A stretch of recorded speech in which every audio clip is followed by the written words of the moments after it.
வணக்கம் நண்பர்களே. இன்னைக்கு இந்த வீடியோல நம்ம என்ன ஒரு முக்கியமான தகவல பத்தி பார்க்க போறோம் அப்படின்னு சொல்லிட்டு பார்த்தீங்கன்னா, சிடபிள்யூசி சீசன் 7ஓட ஒன் ஆஃப் த கண்டஸ்டன்டான அறந்தாங்கி நிஷா மற்றும் அவருடைய கணவரான ரியாஸ் அலி வந்து இன்னைக்கு வந்து ஒரு வீடியோ வந்து வெளியிட்டிருக்காங்க. அதில என்ன சொல்லியிருக்காங்க அப்படின்னு சொல்லிட்டு பார்த்தீங்கன்னா, அவங்க வந்து நெறைய இந்த சிடபிள்யூசி இஷ்யூ பத்தின நெறைய கிளாரிஃபிகேஷன்ஸ குடுத்துருக்காங்க. அது மட்டும் கிடையாது.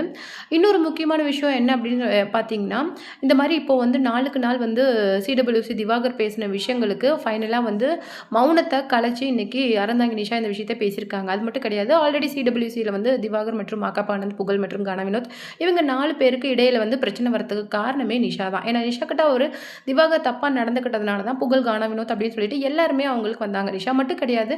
சுனிதா, பாக்யா அப்படின்னு சொல்லிட்டு டோலி இவங்க எல்லாத்துக்கிட்டயுமே வந்து ரொம்ப தப்பான ஒரு பிஹேவியர். அது மட்டும் இல்லாம கத்தி பேசுறது, ஏதோ ரொம்ப நாள் தெரிஞ்ச மாதிரி பேசுறது அப்படின்னு சொல்லிட்டு கொஞ்சம் கூட ஒரு டீசென்சி இல்லாம நடந்திருக்காரு. ஆக்சுவலா சுனிதா கிட்ட பேசுற ஒரு சில விஷயங்கள் வந்து அதுக்கு மீனிங்கே வந்து அவங்களுக்கு தெரியல.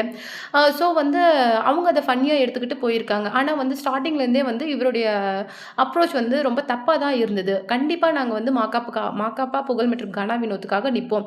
அங்க இருக்கிற எல்லாருமே நாட் ஒன்லி வந்து கேர்ல்ஸ் எல்லாருமே அங்க இருக்கிற கண்டஸ்டன்ட்ஸ் ஆகட்டும், டெக்னீஷியன்ஸ் ஆகட்டும் எல்லாருமே வந்து சாட்சி சொல்றதுக்கு தயாரா இருக்கோம். அப்படிங்கிற மாரி விஷயத்தையும் அந்த வீடியோல வந்து அறந்தாங்கி நிஷா தெரிவிச்சிருக்காங்க. அதை விட ஒரு முக்கியமான விஷயம் என்ன அப்படின்னு சொல்லிட்டு பார்த்தீங்கன்னா, ரியாஸ் அலி அதாவது அறந்தாங்கி நிஷாவோட கணவரான ரியாஸ் அலியும் வந்து நிறைய விஷயங்கள ஷேர் பண்ணியிருக்காரு. ஆரம்பத்தில நான் வந்து திவாகர் வந்து என்ன மாமான்னு கூப்பிடுறா, சாருக்கு கூப்பிடாத அப்படின்னு சொன்னது உண்மைதான். ஆனா அவருடைய ஒரு குரூஷியலான மைண்டடா இருப்பாரு அப்படின்னு சொல்லிட்டு நான் எதிர்பார்க்கல. அப்படின்னு சொல்லிட்டு 2 பேருமே சொல்லியிருக்காங்க. இந்த விஷயத்துக்கு வந்து திவாகரும் ரியாக்ட் பண்ணி நிறைய பேசியிருக்காங்க. அக்கா வந்து உங்கள எல்லாருமே நிறைய மேனிபுலேட் பண்ண ட்ரை பண்றாங்க. தயவுசெய்து உண்மைய சொல்லுங்க அப்படிங்கிற மாரி விஷயத்தையும் இந்த பக்கம் திவாகர் தன்னுடைய காணொளியில வந்து குடுத்திருக்காரு. அவங்க 2 பேரும் என்ன சொன்னாங்க அப்படிங்கிற விஷயத்த தான் நாம இந்த வீடியோல டீட்டெயிலா பார்க்க போறோம். வீடியோக்குள்ள போறதுக்கு முன்னாடி நீங்க நம்ம சேனலுக்கு புதியவரா இருந்தா மறக்காம நம்ம சிபி ட்ரெண்டிங்க சப்ஸ்கிரைப் பண்ணி ஃபாலோ பண்ணிக்கோங்க. வாங்க வீடியோக்குள்ள போலாம். அறந்தாங்கி நிஷா வந்து என்ன சொல்லியிருக்காங்க அப்படின்னு சொல்லிட்டு பார்த்தீங்கன்னா, இந்த மாதிரி வாட்டர்மெலன் ஸ்டார் வந்து உள்ளே வரும்போது எல்லாருமே அவருக்கு வந்து சேரப் கொடுத்தோம். அது மட்டும் இல்லாமல் என்னுடைய கணவர் பக்கத்தில் வரும்போது மாமா அப்படின்னு சொல்லிட்டு சார் அப்படின்னு சொல்லிட்டு வந்தார். உடனே வந்து என்னுடைய கணவர் ரியாஸ் வந்து என்ன சொல்கிறாரு அப்படின்னு சொல்லிட்டு பார்த்தீங்கன்னா, மாமா ஒன்றும் ஆச்சு சார்லாம் ஒன்றும் கூப்பிட வேணாண்டா, மாமானே கூப்பிடு அப்படின்னு சொல்லும்போது ரொம்ப உரிமையாக சொல்லி 2 பேரும் ஹக் பண்ணிக்கிட்டாங்க. ஸோ வந்து இனிஷியலாக எந்த ப்ராப்ளமும் இல்லை. கிட்டத்தட்ட ஆஃப்டர்நூன் வரைக்குமே எந்த ப்ராப்ளமும் கிடையாது. ஆஃப்டர்நூனுக்கு மேலே தான் வந்து அவர் என்ன பண்ணியிருக்காங்க, சுனிதா கிட்ட வந்து கொஞ்சம் ரொம்ப அரகண்ட்டாக பிஹேவ் பண்ணியிருக்காரு. அதுக்கப்புறமேலு வந்து ரொம்ப வந்து தேவையில்லாத ரொம்ப வந்து ஒரு அப்யூசிவான வேர்ட்ஸை யூஸ் பண்ண ஆரம்பிச்சிட்டாரு. அது வந்து எல்லாருக்குமே பார்க்கறதுக்கு கொஞ்சம் மாதிரி மூஞ்சி சுளிக்கிற மாதிரி ஆகிப்போச்சு. அதுக்கப்புறம் என்ன பண்ணா புகழ் அந்த சைடில் வந்து என்னக்கா பிரச்சனை என்ன அப்படிங்கிற மாதிரி கேட்க ஆரம்பிச்சுட்டு உடனே மாக்காப்பாவும் மேலேருந்து வந்துட்டார். இது வந்து பிரேக் முடிஞ்சுட்டு தான் இந்த விஷயமே ஆக்சுவலாக நடந்தது. அதுக்கப்புறமேலு இந்த விஷயம் வந்து இப்படி என்ன ஏதுன்னு இப்படி சொல்லும் போது அந்த மாதிரி இவ்வளோ நாள் வந்து அவர் கூட பொண்டாட்டியாக இருந்துட்டேன், ஒரு நாள் என் கூட இரு அப்படின்னு சொல்லிட்டு சொல்லும்போது என்ன ஆயிடுச்சு அப்படின்னு சொல்லிட்டு பார்த்தீங்கன்னா, ரொம்பவும் எல்லாருக்குமே கஷ்டமாக போச்சு. அதுக்கப்புறமேலு என்ன ஆயிடுச்சு அப்படின்னு சொல்லிட்டு பார்த்தீங்கன்னா, புகழ்வ பார்த்துட்டு திடீர்னு திவாகர் என்ன சொல்லியிருக்காங்க அப்படின்னு சொல்லிட்டு பார்த்தீங்கன்னா, அவர் ஆரம்பத்துலேருந்து நான் வந்ததுலேருந்தே அவருக்கு பிடிக்கல, மேபி நான் அவருடைய பிளேஸை கேப்சர் பண்ணிடுவேன் அப்படின்னு சொல்லிட்டு அவருக்கு எனக்கு பிடிக்கல அப்படி இப்படின்னு சொல்லிட்டு புகழ்கிட்ட ஸ்ட்ரைட்டாக சண்டைக்கு போக ஆரம்பிச்சிட்டாரு. இந்த பக்கம் மாக்காப்பா ஆனந்த் வந்து என்ன சொல்லியிருக்காங்க அப்படின்னு சொல்லிட்டு பார்த்தீங்கன்னா, ஆல்ரெடி வந்து அண்டாக்கா கசின் ஷோலேருந்தே நீ தான் என்னை தூக்குன, இப்போ வந்து சிடபிள்யூசியில் நான் வந்த உடனே உனக்கு அது பொறுக்கல, நீ தான் இந்த மாதிரி ஏதோ பண்ணுற அப்படிங்கிற மாதிரி சொல்ல ஆரம்பிச்சிட்டாரு. எல்லாருமே வந்து திடீர்னு வந்து அமைதியாக இருந்தவங்களை வந்து திடீர்னு திவாகர் வந்து சண்டைக்கு போக ஆரம்பிச்சிட்டாரு. அப்புறமேல யாராலையுமே ஒரு விஷயத்தை கண்ட்ரோல் பண்ண முடியல. அதுக்கப்புறமேல் தான் எல்லாரோட அசிஸ்டண்ட்டும் உள்ளே வர ஆரம்பிச்சிட்டாங்க. இது வந்து அதாவது யாருமே எதுவும் பண்ணல. திவாகரை மற்றவங்க கிட்ட இருந்து சண்டை விளக்க தான் ட்ரை பண்ணினாங்க. ஆனால் திவாகர் தான் ஏறி ஏறி போய் புகழையும் சரி கானா வினோத்தையும் சரி அடிக்க ஆரம்பிச்சிட்டாரு. எங்களால் எதுவுமே பண்ண முடியல. அதுக்கப்புறம் தான் அசிஸ்டன்ட்ஸ்லாம் ரொம்ப ரொம்ப கோவமாக ஆரம்பிச்சிட்டாங்க அப்படின்னு வந்துட்டு சொன்னாங்க.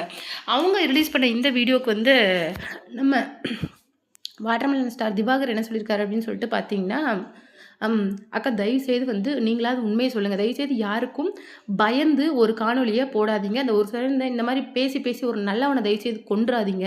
ஏன்னா நான் வந்தோடனே மாமா கிட்ட சொன்ன முதல் விஷயம் என்ன அப்படின்னு சொல்லிட்டு பார்த்தீங்கன்னா, நான் வந்தோடனே மாமாவை சார்னு தான் சொன்னேன். அவர் தான் வந்து என்னடா சாருகிருன்னு சொல்லிக்கிட்டு மாமானு கூப்பிட்றா அப்படின்னு சொன்னார். அதுக்கப்புறம் தான் நான் மாமானு கூப்பிட ஆரம்பிச்சிட்டேன். நான் அப்போவே சொன்னேன், நீங்கள் வந்து பேண்ட்ரியில் போய் எல்லா திங்ஸ் எடுத்துகிட்டு வரும்போது நான் மாமா கிட்ட சொல்லிட்டு இருந்தேன், இந்த மாதிரி அக்கா ரொம்ப நல்லவங்க, வினயசுதி இல்லாதவங்க அப்படிங்கிற மாதிரி நான் மாமா கிட்ட சொல்லியிருந்தேன். அக்காவுக்கு ஒண்ணும் தெரியாது. ஆனா ஈஸியா அடுத்தவங்கள நம்பிர்றாங்க அப்படிங்கிற மாதிரி சொல்லிட்டு இருந்தேன். ஆமாடா, அவ ரொம்ப நல்லவ. அதனால தான் அவ இவ்ளோ தூரம் தனியா கஷ்டப்பட்டு வந்திருக்கா அப்படிங்கிற மாரி மாமாவும் உங்கள பத்தி சொல்லிட்டு இருந்தாங்க. தயவுசெய்து யாருக்குமே பயப்படாதீங்கக்கா. உண்மைன்னு ஒண்ணு இருக்குது. உண்மை வந்து எப்படினாலும் எவ்வளோ மறைச்சாலும் உண்மை வெளியில வரும். தயவுசெய்து யாருக்கும் பயந்துகிட்டு யாருடைய தூண்டுதலின் பேர்ல பேசாதீங்க. எனக்கு கஷ்டமா இருக்குக்கா. நீங்க இப்படிலாம் பேசும்போது, உங்கள என்னுடைய கூட பிறந்த அக்காவ விட நான் அதிகமா நினைச்சிட்டு இருந்தேன். நீங்க இப்படி பேசுறது எனக்கு கஷ்டமா இருக்குது. புகழ் வந்து ஃபர்ஸ்ட்டு நான் உள்ள வரும்போதே, "ஹாய் புகழ்" அப்படின்னு சொல்லிட்டு அவங்ககிட்ட ஹேண்ட் ஷேக் பண்ண போனேன். அப்பயே வந்து என்ன ஒரு மாரி அவமானப்படுத்திட்டு தான்க்கா போனா. It's okay. மீடியா ஃபீல்ட்னா இப்படிதான் காம்படிஷன் இருக்கும் அப்படின்னு சொல்லிட்டு நான் அக்செப்ட் பண்ணிக்கிட்டேன். ஆனா அதுக்கப்புறமேலு தேவையில்லாம புகழ் அசிஸ்டன்ட், மாக்காப் அசிஸ்டன்ட்லாம் வந்து அடிக்க ஆரம்பிச்சுட்டாங்கக்கா. நான் ஒருத்தன் என்னக்கா பண்ணுவேன்? அ அதனால தான் நான் வந்து திருப்பி அடிச்சேன். அவங்க அடிச்சதுனால தான்க்கா நான் அடிச்சேன். நீங்க பார்த்துக்கிட்டு தானே இருந்தீங்க. திடீர்னு வந்து இங்க செட்ல இருக்கிற எல்லாருமே வந்து சாட்சி சொல்ல வருவோம் அப்படின்னு சொல்லிட்டு சொல்றீங்க. ஏன்க்கா இப்படி பண்றீங்க? நான் அக்கா, மாமா உங்க 2 பேரையும் நான் எவ்வளோ மனசுல வச்சிருந்தேன் தெரியுமா? நீங்க இப்படி பேசுறது எனக்கு ரொம்ப கஷ்டமா இருக்குதுக்கா. அப்படியே என்ன நீங்க 4 அடி அடிச்சிருந்தீங்களா கூட நான் வந்து அத வாங்கியிருப்பேன். ஆனா இப்படி சொல்லும்போது எனக்கு எனக்கு அழுகையா வருதுக்கா அப்படிங்கிற மாரி ரொம்ப எமோஷனலா திவாகர் பேசினாரு. அது மட்டும் கிடையாது. புகழும், மாக்காப்பா ஆனந்தும் உங்கள ஒண்ணும் பண்ண முடியாதுக்கா. போலீஸ் இருக்காங்க. அ சட்டம்னு ஒண்ணு இருக்குக்கா. அத மீறி யாருமே யாரையும் ஒண்ணும் பண்ண முடியாது. தயவுசெய்து இப்படி பேசாதீங்கக்கா. எனக்கு இதால ஒரு தண்டனை கிடைச்சா கூட பரவால்ல. ஆனா நீங்க பேசுறதே எனக்கு தண்டனையா இருக்குதுக்கா அப்படின்னு சொல்லிட்டு ரொம்ப எமோஷனலா வந்து வாட்டர்மெலன் சார் அப்படிங்கிற திவாகர் வந்து பேசியிருந்தாரு. அது மட்டும் கிடையாது. இவர் வந்து பேசுற விஷயங்கள் மட்டும் தான் உண்மை அப்படின்னு சொல்ற மாரி இவர் பேசிட்டு இருக்காரு. அது மட்டும் இல்லாம, அங்க செட்ல இருக்க குறைஞ்சது ஒரு 60 பீப்பிள்ஸ் வந்து இவருக்கு எதிரா, அதாவது அந்த அ ரொம்ப அந்த விவசாயி பேர் இருக்காங்கல்ல அவங்க, அப்புறம் மத்த எல்லாருமே வந்து இவர பத்தின விஷயங்கள சொல்ல ஆரம்பிச்சாங்க. இன்னும் அவர் என்ன சொன்னாரு அப்படின்னு சொல்லிட்டு பார்த்தீங்கன்னா, இந்த பிரச்சனை ஃபர்ஸ்ட்டு ஆரம்பிச்சதே திவாகர் தான். திவாகர் வந்து கத்திக்கிட்டு, ஏறிக்கிட்டு மாக்காப்பாகிட்டயும், புகழ்கிட்டயும் போக ஆரம்பிச்சுட்டாரு. எல்லாருமே ஆரம்பத்துலேருந்தே திவாகர புடிச்சு நிறுத்த தான் ட்ரை பண்ணோம். ஆனா, இப்படி புடிச்சு நிறுத்த போம்போது, இந்த சுனிதாவோட கையெல்லாம் ஃபுல்லா பூரி வச்சுட்டாரு அந்த பொண்ணுது. ஃபுல்லா கீறல், காயம். அதே மாதிரி நிஷாக்காவும் தடுத்து நிறுத்த போனாங்க. அவங்களுக்கு இந்த ஷோல்டர்ல பலமான அடி. இது எல்லாமே பண்ணுனது அந்த தம்பி திவாகர் தான். ஆனா, இத பத்தியும் அந்த சுனிதாவும் சரி, அ நிஷாவும் சரி யாருமே எதுவும் சொல்லல. ஆனா, இந்த தம்பி தான் மாக்காப்பா அடிச்சாரு, புகழ் அடிச்சாரு அப்படின்னு சொல்லிட்டு. ஆனா, எல்லாரையுமே அடிச்சது, சண்டைக்கு போனது, வாலண்டினா அவங்க மேல ஏறிக்கிட்டு போனது எல்லாமே இந்த தம்பி தான் அப்படிங்கிற விஷயத்த அவரு ரொம்ப ஓப்பன் அப்பா சொல்லிருவாரு. இன்னமும் இந்த விஷயத்த நாங்க சொல்லாம இருந்தா அது சரியா இருக்காது அப்படிங்கிற ஒரே காரணத்துக்காக தான் இத நாங்க ஓப்பனா சொல்லிட்டோம். அப்படிங்கிற மாரி அவங்க சொல்லியிருந்தாங்க. அவங்க சொன்னதுக்கு அப்புறம் தான் இந்த விஷயத்த பத்தி எல்லாருமே பேச ஆரம்பிச்சுட்டாங்க. சுனிதாலருந்து, பிக் பாஸ் கண்டஸ்டன்ட்ஸ் கனியிலருந்து எல்லாருமே பேச ஆரம்பிச்சுட்டாங்க. அதுக்கப்புறம் தான் மாகாபா ஆனந்த் வந்து என்ன பண்ணியிருக்காரு அப்படின்னு சொல்லிட்டு பார்த்தீங்கன்னா, ரொம்ப எமோஷனலாவே ஒரு வீடியோ வந்து வெளியிட்டிருக்காரு. அதாவது நான் என்ன தப்பு பண்ணேன்னு தெரியல. இவனுக்கெல்லாம் பதில் சொல்லணும்னு எனக்கு தலைவிதி. அதாவது நான் வந்து பிரச்சனை நடந்தது வெள்ளிக்கிழமை, செவ்வாய்க்கிழமை போய் ஆஜராறேன். இதுக்கு நடுவுல அவனுக்கு நான் காம்பன்சேஷன் வேற குடுக்குறேன் அப்படின்னு சொல்லிட்டு ஆள் விட்டு பேசினேன் அப்படின்னு சொல்லிட்டு அவன் பாட்டு இஷ்டத்துக்கு ஸ்டோரி ரைட்டிங் போய்க்கிட்டே இருக்கிறான்.